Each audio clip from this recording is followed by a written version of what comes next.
जानीपत जे land road ते मुख़्तलिफ़ ॻोठ मौजूद आहिनि जेके 20 सालनि खां वठी रोड जे तरक़ियाती कम में मरमत न थी सघी आहे। उन में ख़ुदाबख़्श मुगेरी आहे, उबेदाणा आहिनि, कंबरकोट आहे, माही दरबान आहिनि, ॾातू तिवणा आहिनि, जानीबंद आहे। उन जे ॻोठाणनि हिते एहतिजाजी मुज़ाहिरो करे ऐं रोड ब्लॉक कयो आहे। अचो त वधीक हिन ॻोठाणनि सां ॻाल्हि ॿोल कयूं, संदसि जा कहिड़ा ख़्याल आहिनि। ज़ुल्म छो भला खाली हवाल बंद कयो, कम कयो खपे खपे रोड खपे खपे रोड खपे। ज़ुल्म छो भला एडो ज़ुल्म छो भला ज़ुल्म छो भला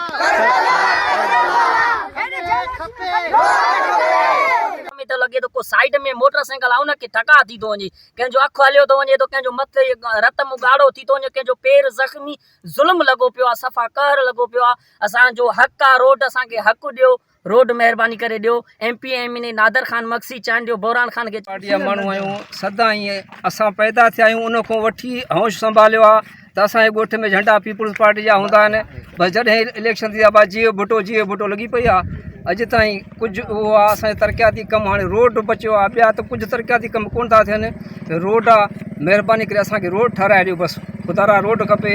वॾी तकलीफ़ आहे असांखे रोड जी, हर कमु को बि कमु हिते कोन्हे, न बिजली आहे, न नेकाल जो सिस्टम आहे, न ॿियो को इंटरलॉक लॻल आहे, हे जेको ब्लॉक आहिनि, का शइ वठी असांजे रोड जी इहा ई हालत आहे जेका तव्हां ॾिसी आया आहियो। रोड 20 साल अॻु में ठहियो, उन खां बाद में का कमु रिपेयरिंग जो थियो ई न आहे। हाणे उहो जेको 20 साल अॻु वारो पुराणो रोड आहे उहो ज़ाहिर थी पियो आहे।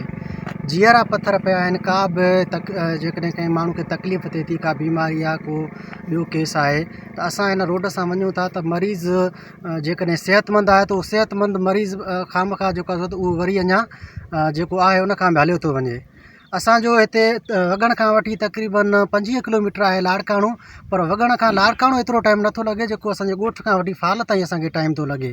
हिकिड़ो माण्हू अचे थो त पोइ ॿीहर वरी मोटण जो सोचे ई नथो त बाबा हाणे पुलिस रात जेको आहे पार करिणो आहे। नुमाइंदा आहिनि, असां उन्हनि खे गुज़ारिश था कयूं त महिरबानी करे असांखे पंहिंजो रोड हक़ आहे जेको असांखे उहे असांखे वसूल करे ॾियनि। महिरबानी कयो, असां एॾो त सख़्तु परेशान लॻा पिया आहियूं।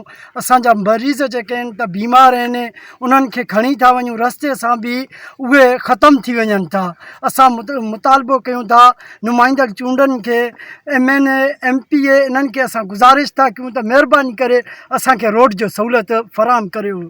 हितां जे ॻोठाणनि जे एहतिजाजी मुज़ाहिरो कयो आहे त हिननि जो इहो ई चवणु आहे त असांजो कॾहिं बि को बि पेशेंट जेकॾहिं बीमार थी थो पए त जेसिताईं वॻण जा लाड़काणे ताईं पहुच त असांजो पेशेंट दग ते ई डेट एक्सपायर थी थो वञे। असां आला अख़्तियारनि खां ऐं वस वारनि खां इहो मुतालबो कयूं था त फुल फोर नोटिस वठी हिन रोड जो तरक़ियाती कमु जल्द खां जल्द कराए ॾिनो वञे, जीअं असांजी बेचैनी ख़तमु थी सघे। कैमरामैन फ़तेह मोहम्मद अब्बासी सां गॾु मोहम्मद बख्श ख़ासकेली, BTV न्यूज़, वॻण।